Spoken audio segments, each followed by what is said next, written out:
I like this. Yeah, it's a good one. Once again, I don't move my elbows. For me personally, I know some guys like to move elbows. Me, I like to like pin my elbows in one spot, stay there. I go up as high as it allows me to go. Like if it goes any higher, like my elbows start moving, so I'm here, and that's where my triceps being stretched the most. And then from there, I'm back down and I'm squeezing everything. So that's kind of how I do it. Yeah. Personally, you know, keep my core engaged, and you don't want to stop. You don't want to stop here. You know, you see a lot of people like short. You want to come all the way up, get the biggest stretch you possibly can, as long as my elbows don't move. As soon as my elbows are moving, too far. Right here. Somebody is moving their elbows a little bit and swinging. What would you say? Is it too heavy? Is it not going I would heavy say enough? it depends. Like if you're a lifter and you can connect with the muscle really, really well, then it's okay, right? Because you understand your muscles and you understand the movement. But for most people, especially beginners that don't have that, pin them, and it's too heavy for you. If you're like having to move your elbows, then it's just too heavy for you. But like I said, some guys you will see, some of the best bodybuilders in the world, they'll move their elbows, you know? So I like staying right there, that's pinned, just like that. And you can really see you're getting the big stretch there, and then you'll be able to pull all the way back down, just like that. That's like perfect form to me, personally. And you see people all the time on the internet, and they have their own style, and they think that their style's right. Everybody's body's different. Everybody's gonna feel things differently. You gotta do what works for you. Right. But for the most part, keeping your elbows in one spot is the best, in my personal opinion. How far do you suggest to lean in? It's all about being comfortable. Some people like to stand up, and they'll do it that way. It depends, you know, if you're a taller guy, you might want to bend over a little bit. If you're shorter, you might not want to bend over a little bit. The thing is most time people bend over is because they're trying to get on top of it, right?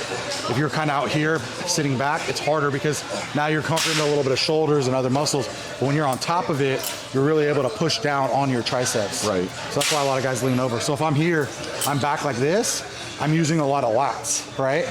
Once I can get on top of it and I'm here, now my lats kind of go away, and now I'm able to just push from there. Okay.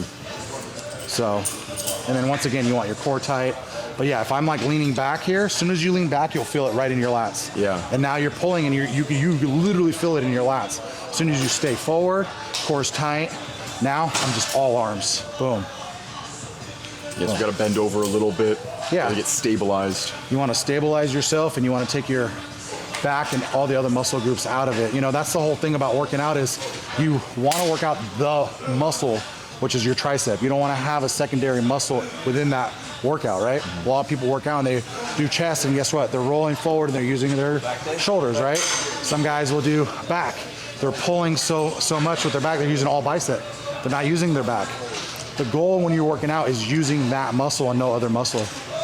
I will say it is easier to go. Yeah, especially from a bodybuilding perspective, when you're trying to do as much hypertrophy to the muscle, you really got to isolate and have proper form on these movements, not just throw around a weight for a PR or like a powerlifting thing, just get the bar up. You got to be really careful and meticulous with all your movements and your posture. And tempo is really important too, right? I see some guys, their tempo, especially you see a lot of football players and athletes, they're like really, really quick with their movements, right? Which is okay if your form's really good, but slowing down the movement. Go look at the biggest guys in the world. A lot of them, they're not, you know, it's really just, you know, you want to find a nice balance in between your tempo and your speed, right? And really be able to feel every fiber of your muscle while you're doing it.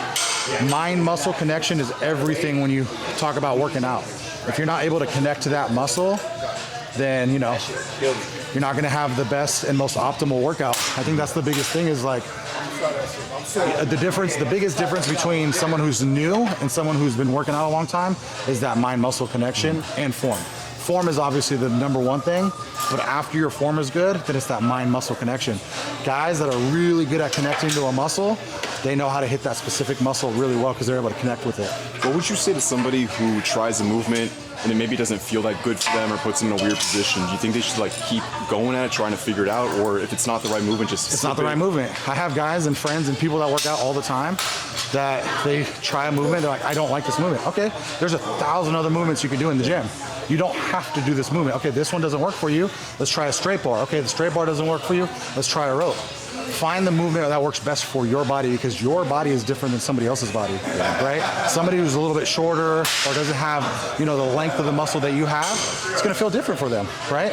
So it's always about finding what works best for you, not what works best for somebody on YouTube or Instagram or TikTok.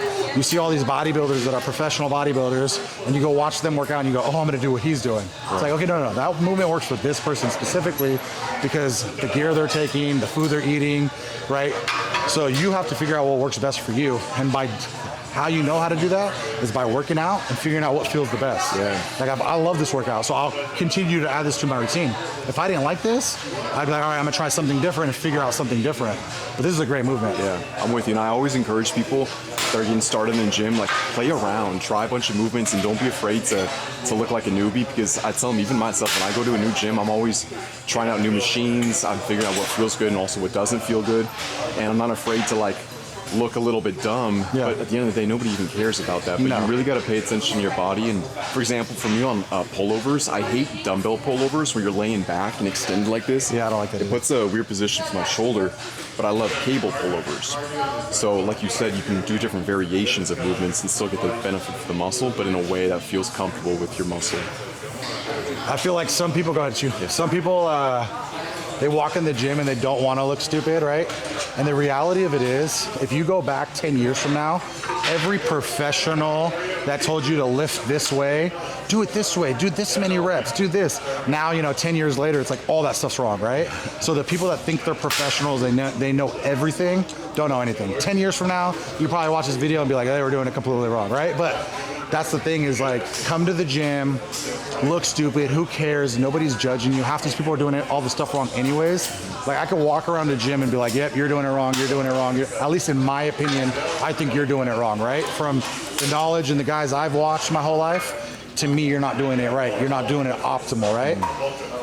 But you can't be scared to come in the gym and do stuff and try things out or care about what other people think. I think that's the number one thing when a new person walks in the gym. They're like intimidated. They don't want to work out because they think everybody else is looking at them. Trust me, nobody's looking. I don't know do you know what these guys have been working out? Because I haven't been paying attention to them. Like, I never care about what everybody else is doing. I might like look over and see like, okay, they're doing chest today, but I'm not sitting there like breaking down his form like, oh yeah, you're doing terrible form, Right. Sometimes I'll have time, and if I see something, I'll go up and say something like nicely, or do it in a way where they don't feel like, oh, he's judging me, or he's doing it in a way where it's like cocky or making me feel some type of way about it, right? I think it's a certain way you talk to somebody about, hey, have you tried it this way? That's what I'll do. I was like, oh, hey, that's a great movement. Hey, have you ever tried this way? Do you feel that more? Oh yeah, I feel that more. All right, cool, right? You should never want to make somebody feel stupid because they're doing an exercise wrong. Yeah. Because trust me, everybody in the gym is doing shit wrong. Like, it is what it is.